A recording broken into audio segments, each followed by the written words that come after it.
So now we're ready for the main goal here, which is the mean value theorem, MVT. This, we're going to see that this encompasses Rolle's theorem, so we won't really need Rolle's theorem beyond this. Rolle's theorem served as a good example to lead us here, but this is going to take care of everything. All right, so let's see what we have. If f is continuous on the closed and differentiable on the open, then there exists a number c in AB such that, now here's our new conclusion, we have a specific value of the derivative, and that's f of b minus f of a over b minus a. All right, so instead of specifying that the derivative is going to be 0, we have this new value that we can guarantee the derivative will take this value. But this value is not any random value.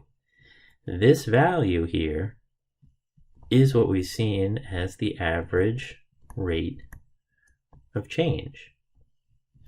All right, so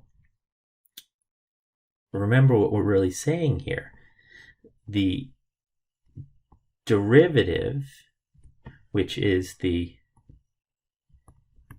instantaneous rate of change,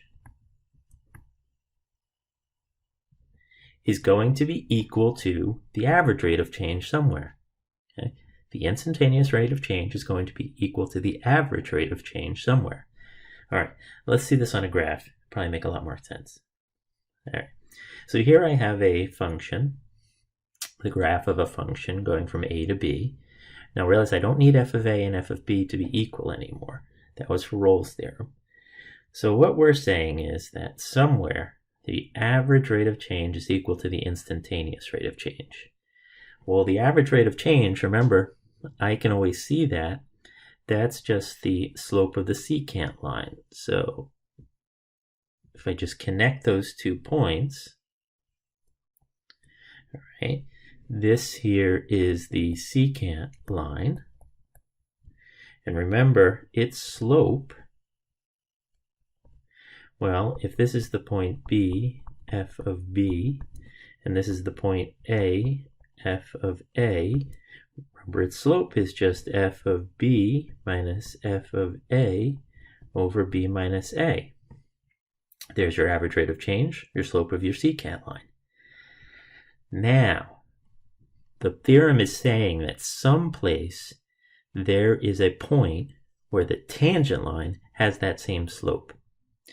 And it appears to me that, I'm just approximating here, maybe about there. You see those two now have the same slope.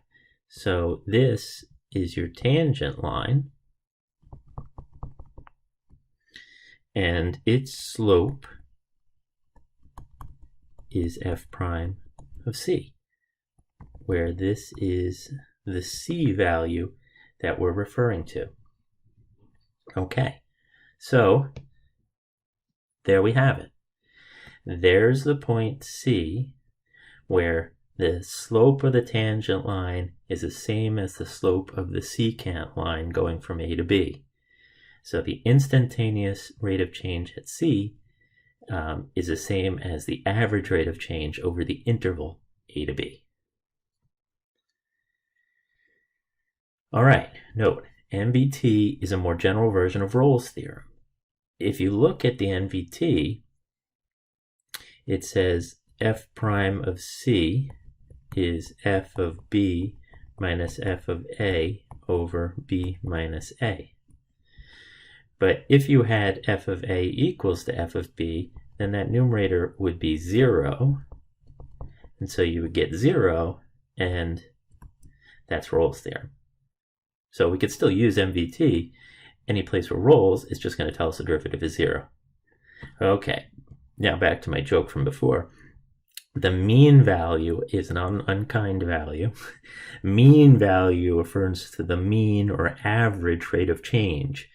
And that's what we're getting at, is that the mean value, the average rate of change, is the same as the instantaneous rate of change. So I have a story here for you.